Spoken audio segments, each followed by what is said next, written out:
Hi, everybody. It's Esther Goldberg. And yes, we've got patriotic music today. That's because we have a special politics and pride. That's Estertainment. I am so happy. I have three of the most fantastic gentlemen who are political pundits. They have all the brains to like pick up where my crazy ass doesn't know what the hell I'm talking about. But these guys are here and they're our guests today on the show. And let me bring them in one at a time and introduce them. The first guest, I am so excited, is Joel Lawson, a Washington, D.C. based a consultant, veteran of Capitol Hill lobbying, PR firms, and he's the publisher of Politibox on Substacks, which he's going to explain to us about. But he has a real passion for helping the rest of America kind of make sense of Washington. And one of the things I loved, I found out he co-founded Stop Laura, which took that evil woman, Laura Schlesinger, off TV. Put your hands together and welcome. There he is. Hey, Joel. Hey, how you doing, Esther? I am so excited. I mean, who believes that we lived in the same city almost 20 some odd years ago and we never met? We finally met online. Well, you are famous and infamous, and congratulations on your hitting 2.3 million social media shares across platforms. That is just incredibly impressive, and it's a real honor to be with you. Thank you. It's that the honor is mine. And let me go over here. Our next guest is another good friend of mine from Washington, D.C., who I love dearly. I mean, our friendship goes back to 1999 or 2000. James Millner is the director of the Virginia Pride, an organization dedicated to making Richmond a better place for LGBTQ people. And oh my God, he's got so many other things and so many other credits. And we're going to talk to him about it. But, you know, he's a self-proclaimed political and pop culture junkie. Please welcome the handsome, there he is, James Millner. How are you, James? I'm wonderful, Esther. How are you? I'm fabulous. I hope our Aunt Vino's watching out there in Park City because she is. Me too. Know she is. And you and I go back way. In fact, you introduced me to Joel. I did, and I also introduced you to. Well, you kind of discovered Bino on your own, but you had met her with me back in DC in 1999. I came to that basement that you used to perform in, as we call it. It was a Latin club. It was a Latin club on 17th Street. I prefer to call it that. And but yes, we used to come. I think you used to do bingo there. Did you not? Yes, I did. I did bingo. But yeah, and you introduced me to Joel. You were here visiting me in Las Vegas, and we were watching the Which election was it? That was the. What was that? The 2019, maybe? Virginia elections. It was a mid-year election. So I think Virginia must have been the 2019 Virginia elections because we were sort of waiting to see what would happen with our General Assembly, which is when Democrats took control of the General Assembly in Virginia. Right. And you said, I must meet Joel. And so you connected us then, and it's been love ever since. Love ever since. Great. All right. My next guest, he and I go back a long time too. He's a producer. He's even worked in the White House, produced Donahue and Oprah. He's a friend. He's a political. Okay, he's going to get me on this one because I spelt it wrong. Satirist. I love him dearly. Please welcome my good friend, Frank Hagan. Hey, Esther. How you doing? Frank, I'm doing Hi, guys. Now, it's so funny. I've met all three of you in different ways, all in sort of like gay type establishments. I mean, Frank and I met at the Abbey about how long ago? Almost 2004. You had just lost your virginity. Oh, wait a minute. I'm sorry. Wrong century. Really? So anyway, guys, we have so much to cover and talk about. And I have this funny feeling that, oh, wow, look at all the people. Please feel free to comment, people, and ask questions, and we'll pick it up here on the side. So, Joel, one of the things that we've all been waiting for with Pride Month is the Fulton verdict with the Supreme Court on gay adoption. Could you kind of explain that to some of the people who don't understand what's going on there? Sure. It's a case before the Supreme Court. I am not an attorney. I'm not usually a legal expert in any way, shape, or form, but the general outlines are it's Fulton versus the city of Philadelphia, and it's a case about adoptions and foster placements for same-sex couples, and Catholic charities of the operating in the city of Philadelphia receive a contract from the city, as do other social service agencies, to do placements. And they say that placing with same-sex couples would violate their religious beliefs, and they don't want to have to do that, even though they're doing this under a taxpayer-paid, taxpayer-funded contract. So it's before the Supreme Court. The decision is expected sometime before the end of this month, and it's seen as a real indicator, a real bellwether of how this new, very conservative court is going to handle our issues. Which is my next comment and question to the three of you. We have this slightly conservative Supreme Court that was shoved down our throats. Just a little bit. Just a tiny bit. And it's like, in some instances, they went against what I hate saying his name, Trump wanted. They voted differently. How do you all think this? What do you think is going to happen with this verdict? Do you have any predictions? Do you think that Barrett, that evil handmaiden, is going to side with the church? It's very, very scary. What could possibly happen? Yeah, I expect that. Obviously, I think they're going to side with the Catholic Charities organization in Philadelphia, and I think one of the questions here, and if you listen to the oral arguments or read about them, really the debate was not about religious freedom in this case. It was about what the role of the government was in administering adoption contracts. So, was the Catholic Charities a contractor to Philadelphia, or does Philadelphia as a government entity have the ability to regulate adoptions? And so where does that fall? So I think it's really much, I think the religious conservatives are going to find a way to say that Catholic Charities has the ability to make its own decisions because it is simply a contractor to the government. It is not a government agency in and of itself, and that the government therefore cannot regulate that. And so I think that's what's going to happen. I think we're going to see a 6-3 or 5-4 decision in that instance.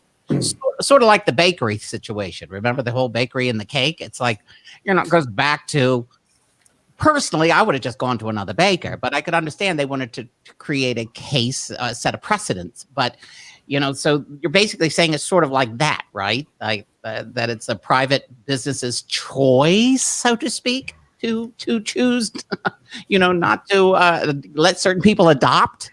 It's a slippery slope.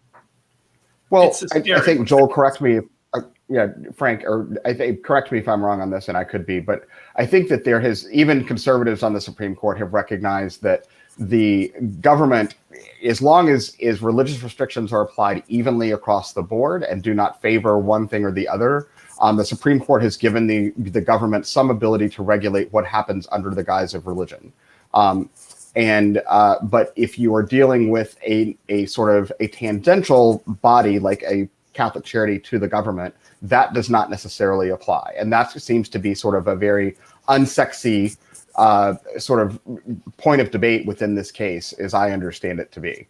Okay, now, Joel, you put a graph, a chart up the other day. You sent it, and I read it, and it was about the approval of gay marriage. Is what, like, was it?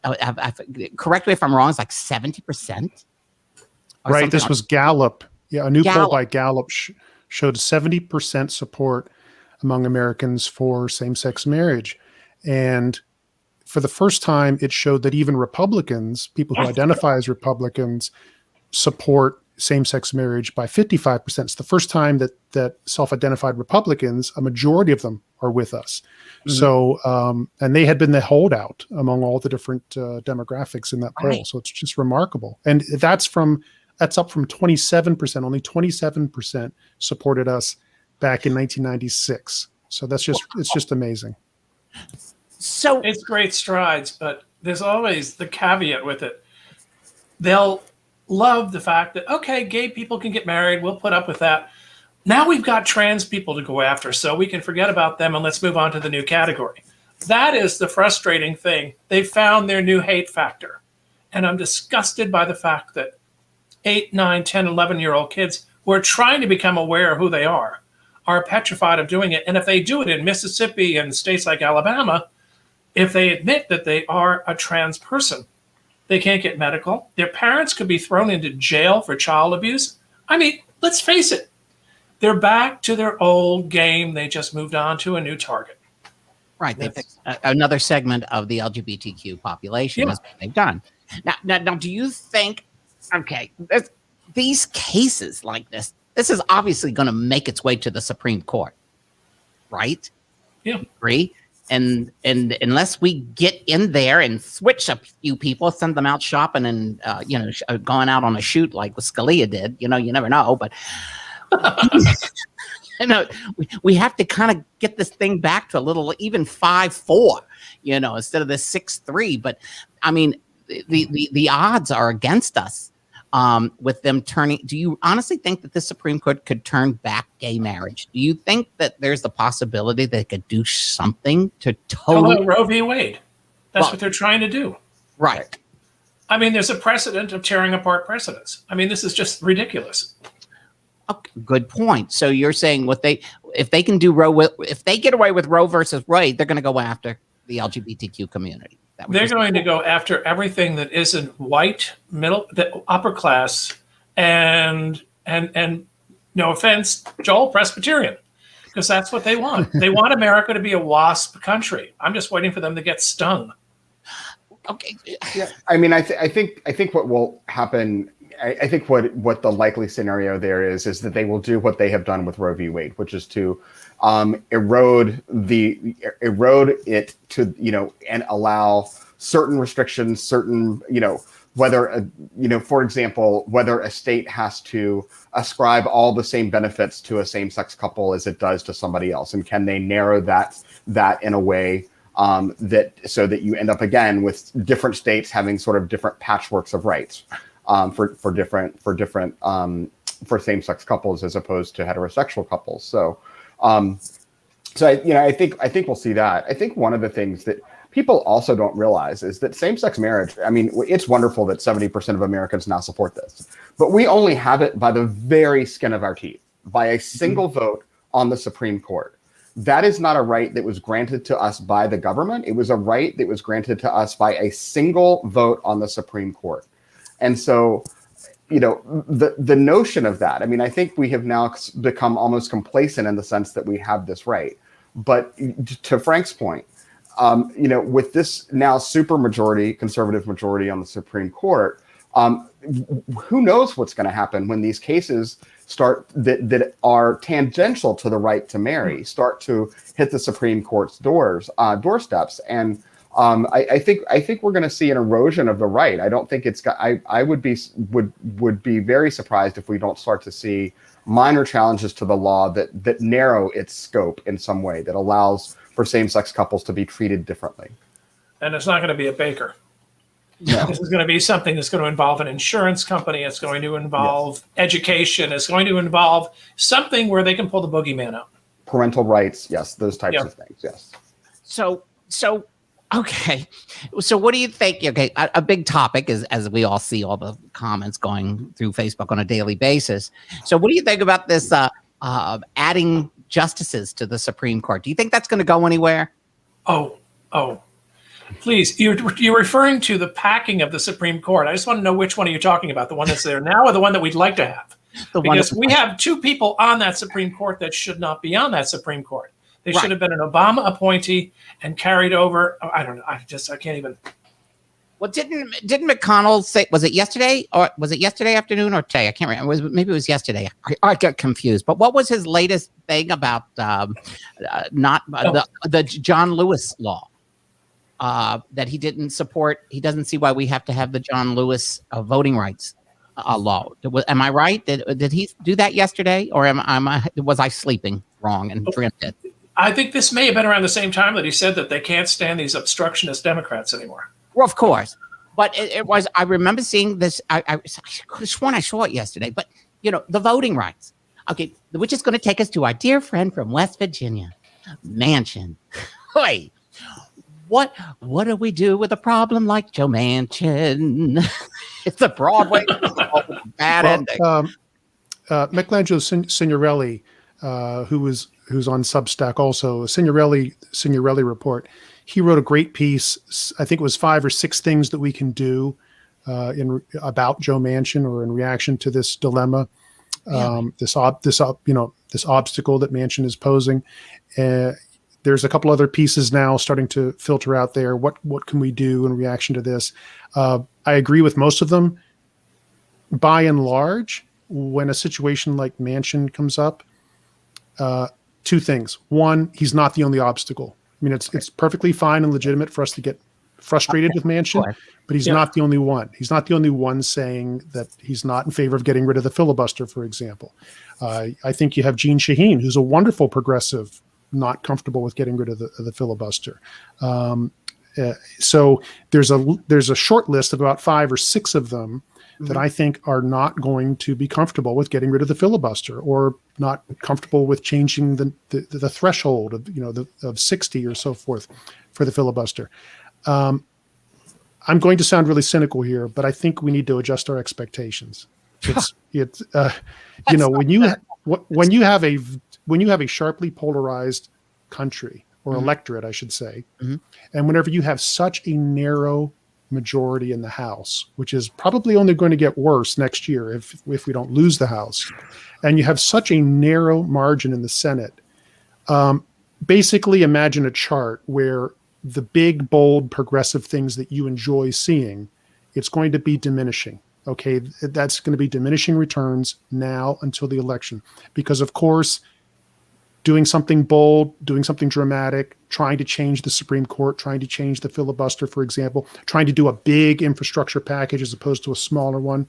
Anything big and bold is going to get whittled down. It's too easy to politicize it, to polarize it as an election issue. So the clock is ticking, diminishing returns from this point forward. And if you're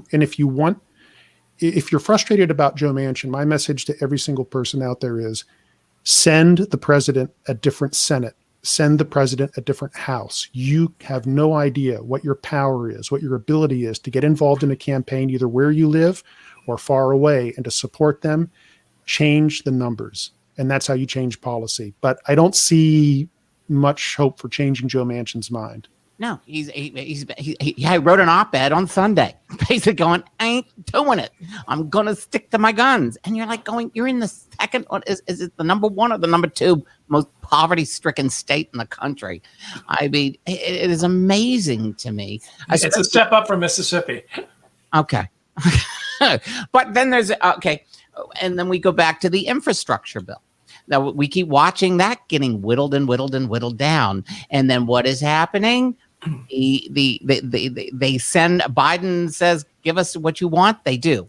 Biden gives it to them and they're still not satisfied. And it's just like, how long and how far can they go till they whittle it down to their little 500 billion infrastructure? So they're in charge again. Yeah. This is all delaying tactics. This is all it is.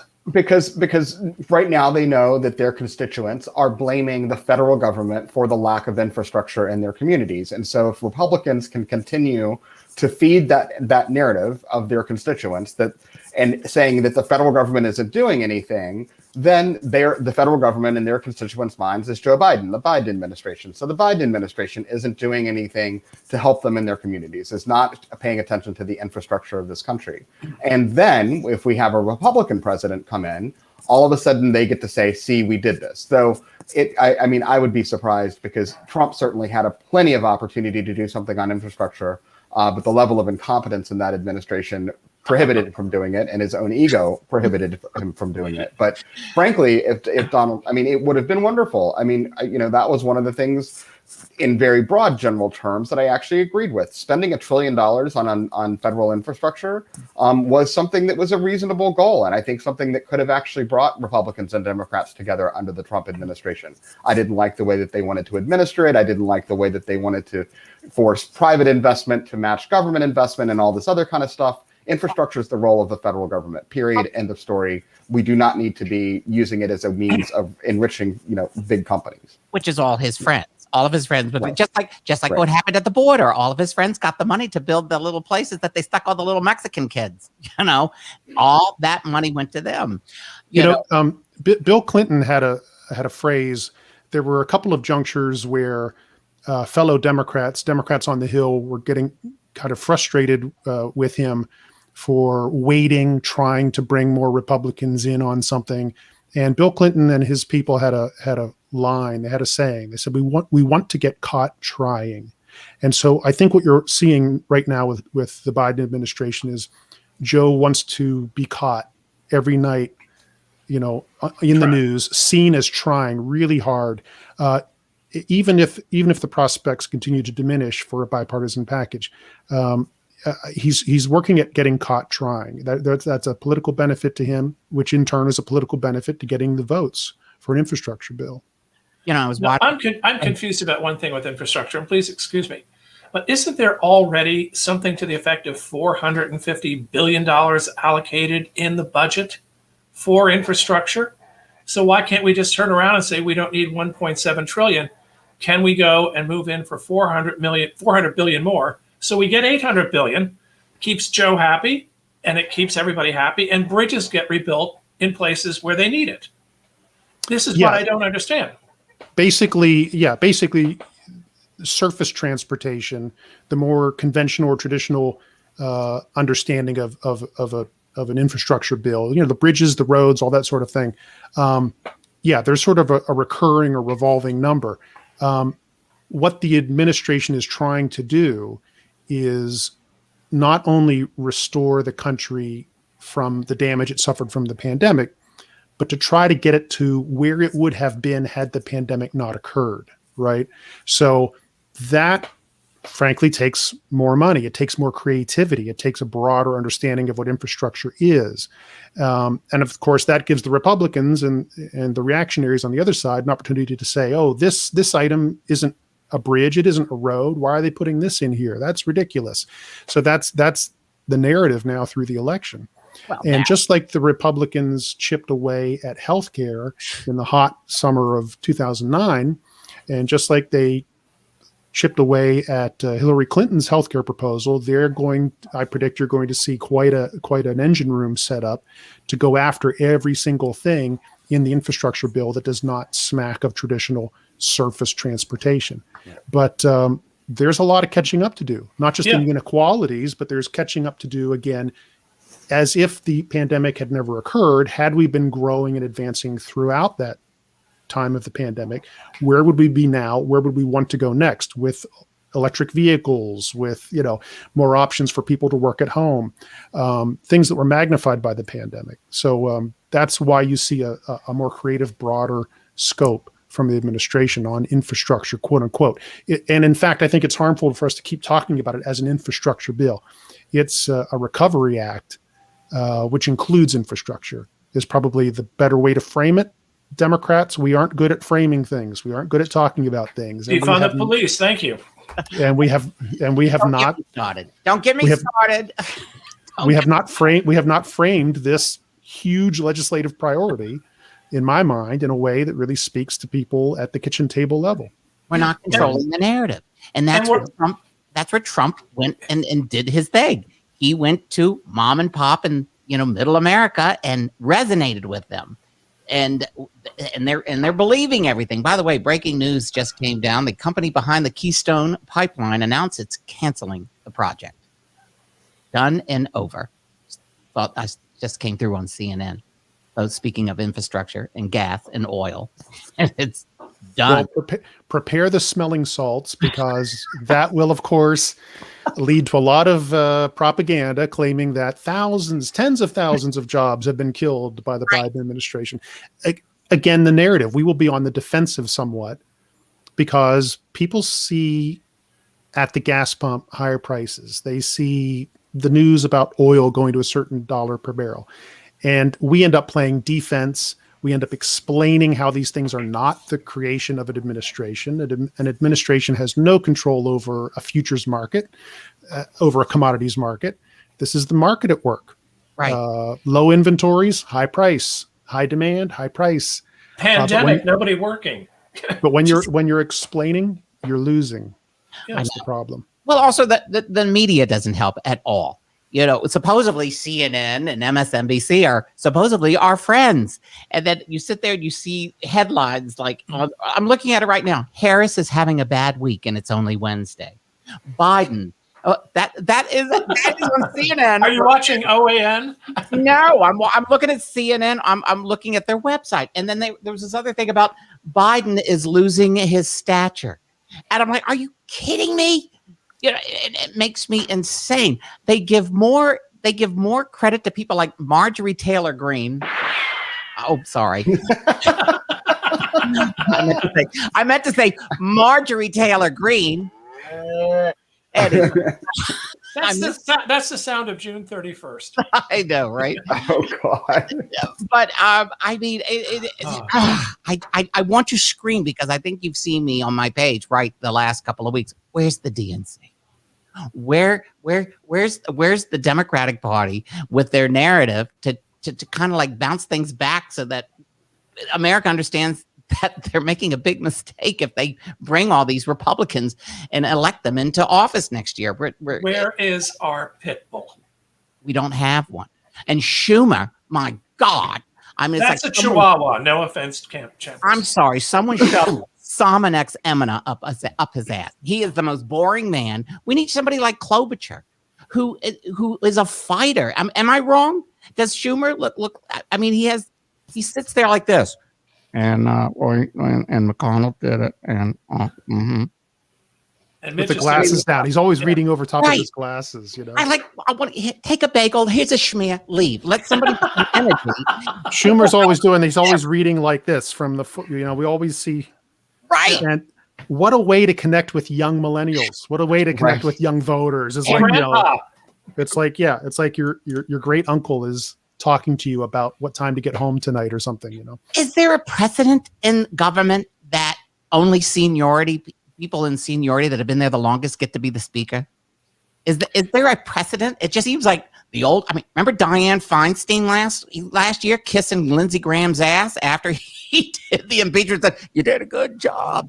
Ironically, what this does is it makes me think about another way about the Manchin dilemma.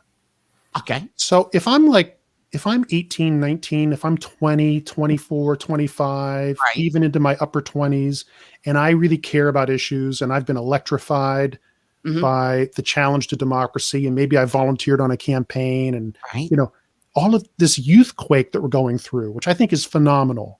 Okay, young people get things wrong sometimes. So do older people.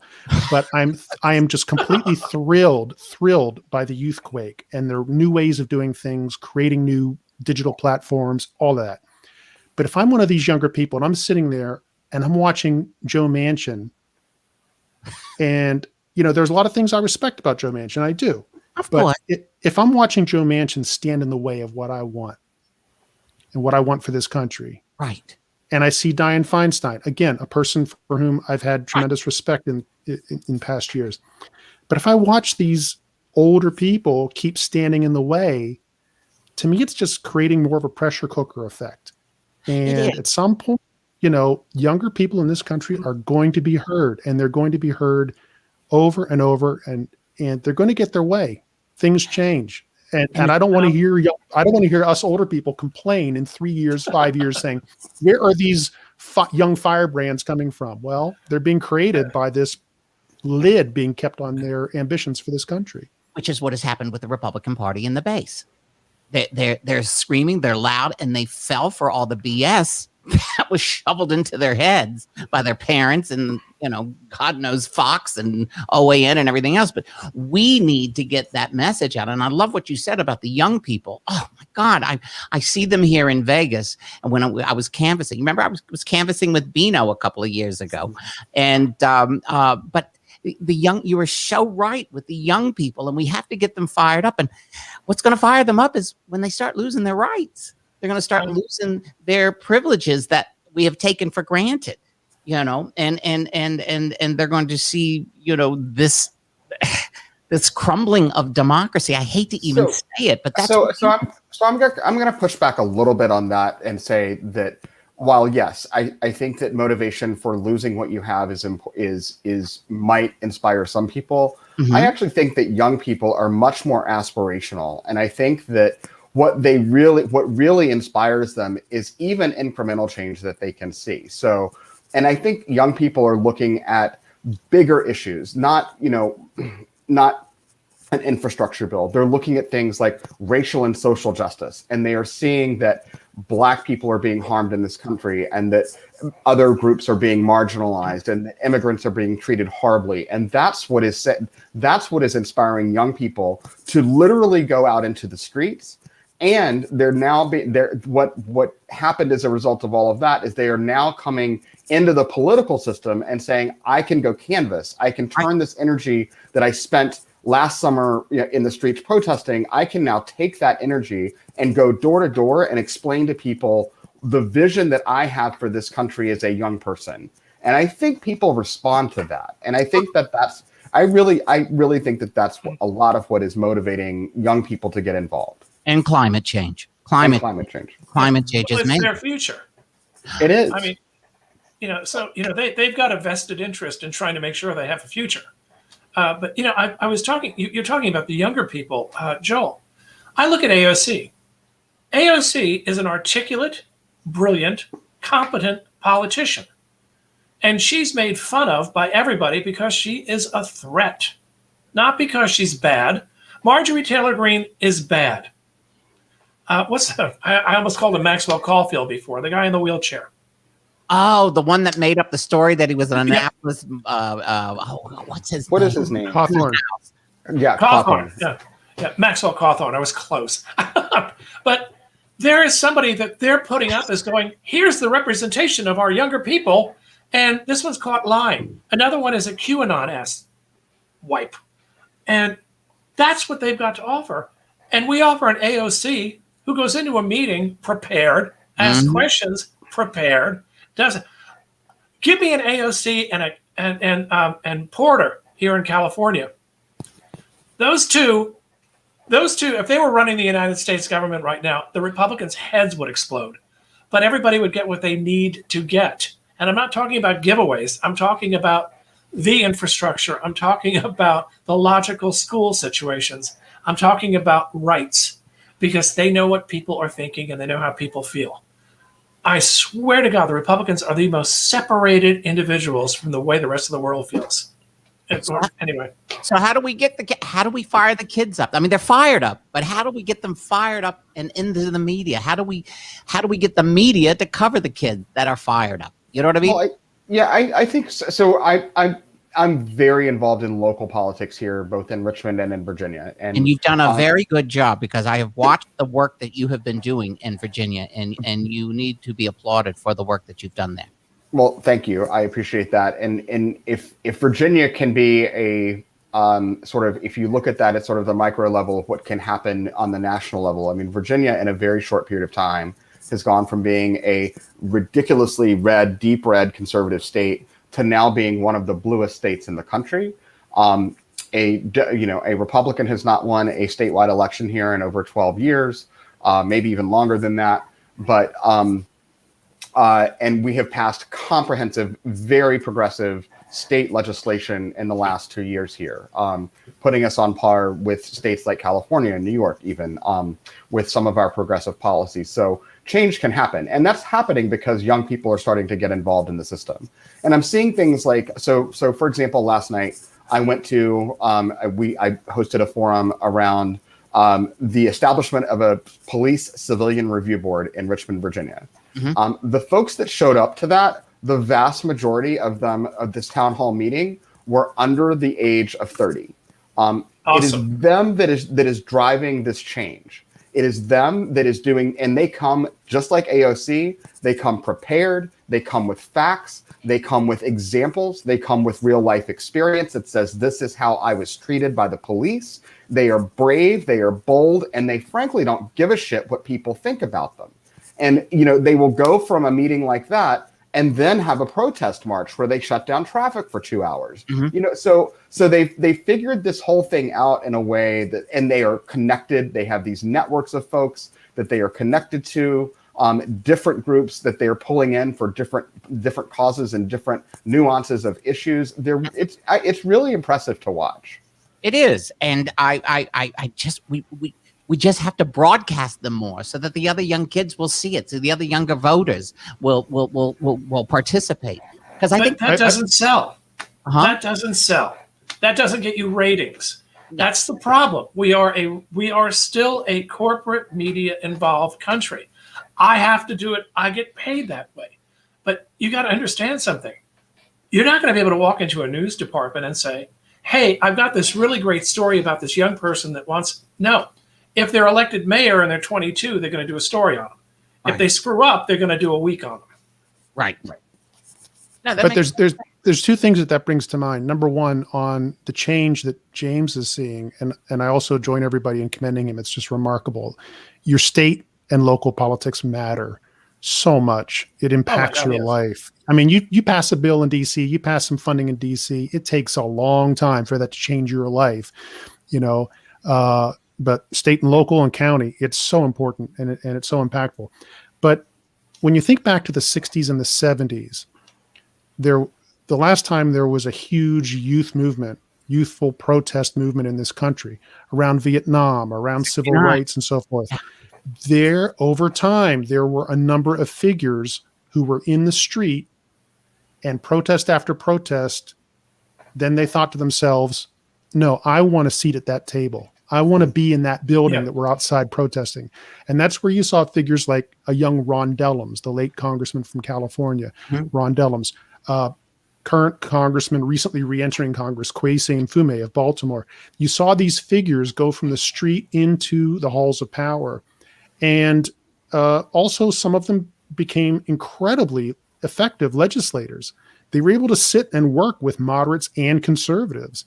I mean, I personally saw Maxine Waters work with some moderate and conservative figures that it would just blow your mind. I mean, there is an ability there for them to sit together and hammer something out, or at least there used to be. And Ron Dellums ended up becoming chairman of the Armed Services Committee. And people some conservatives ripped their hair out. They thought, oh my goodness, this radical from Berkeley is going to be in charge of our defense budget. He did a darn good job. Kwesi Mfume did an amazing job, and he's back. I'm glad to see him back. So over time, these people will take to heart that saying that the late Shirley Chisholm said. She said, if you don't see a seat at the table, bring a folding chair. You know, they will put down the megaphone and say, I want a seat at that table. I want to be in that building that we're protesting today. And that will happen. Now, a lot of these young people who are voting age and voters and whatever, a lot of them in their 20s have never experienced bipartisanship that used to occur in our government. You know, where they would actually go have a cocktail. Tip O'Neill would go over and hang out with Lyndon Johnson. You know, they'd hammer it out. Reagan and them, they would all yes, we didn't sometimes agree with the other side, but these young people have only seen what has happened since I take it all the way back to Newt Gingrich and the Contract on America, and then you added the Tea Party, but it all started with Newt Gingrich. But this whole nasty bitterness that is there, which brings me to Liz Cheney. You know, Liz Cheney and what happened with her in the House. She doesn't agree with everything in her party. She agrees with other things in her party, but she was trying to do what her father did, in a sense. Tried to come to the middle on things. How many Republicans? There's no alcohol here. How many Republicans will it take to turn the trend, to turn the road so that maybe these young people can see what government really is like instead of this nasty divide that's so far apart? Did I make any sense in what I'm saying?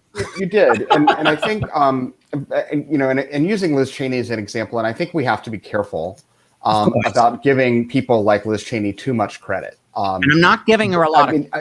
So I think because she is a very deeply, virulently conservative person, Of course. and who is, you know, against most of what Democrats would be proposing.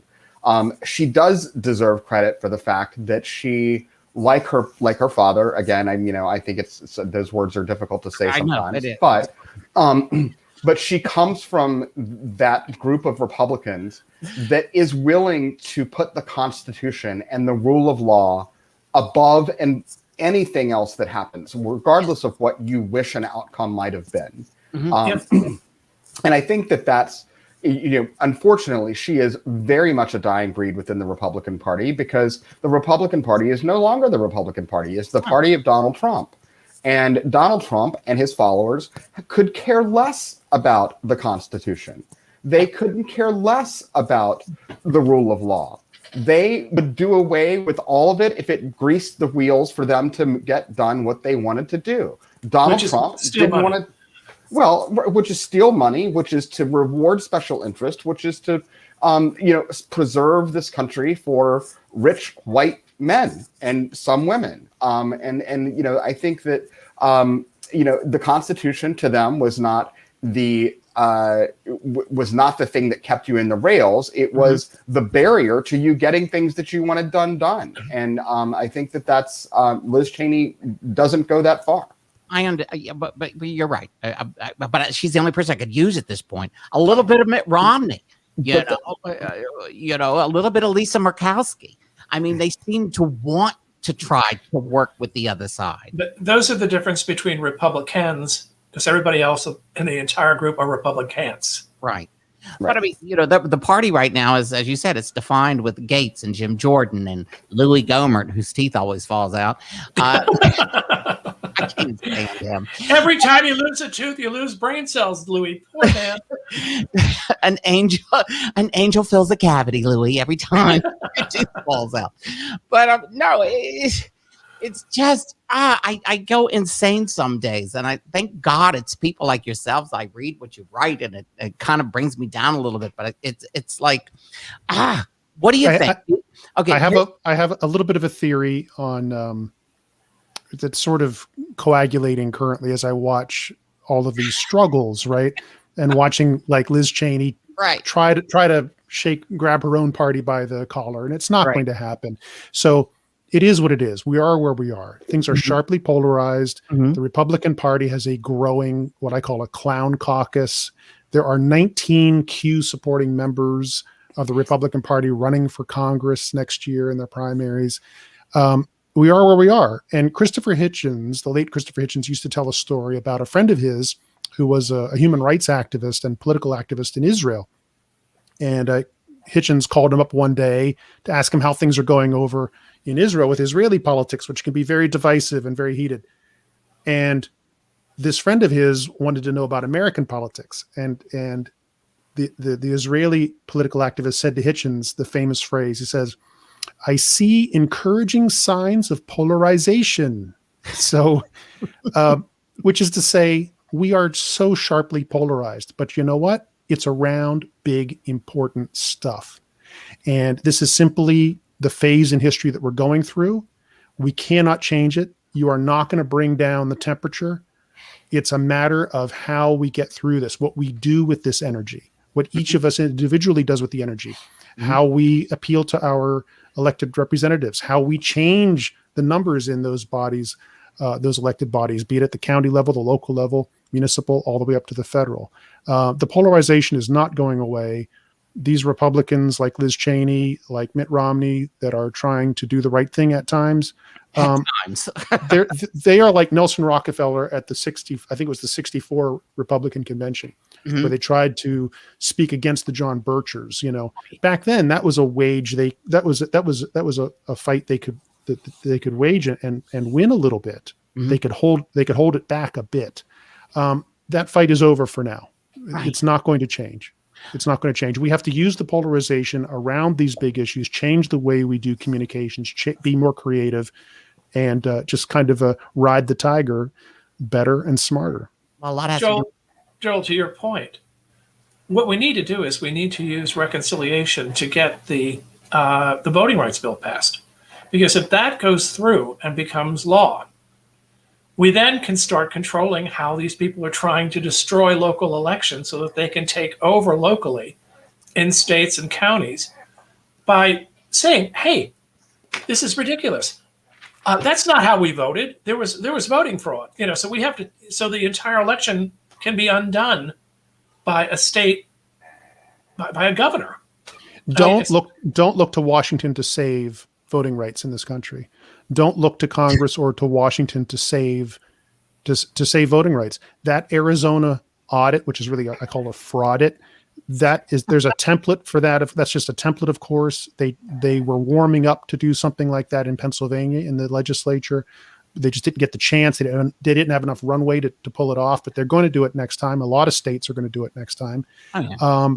I would love to see at least I would love to see the big bill pass on voting rights, or then fall back to the John Lewis bill. I would love to see it.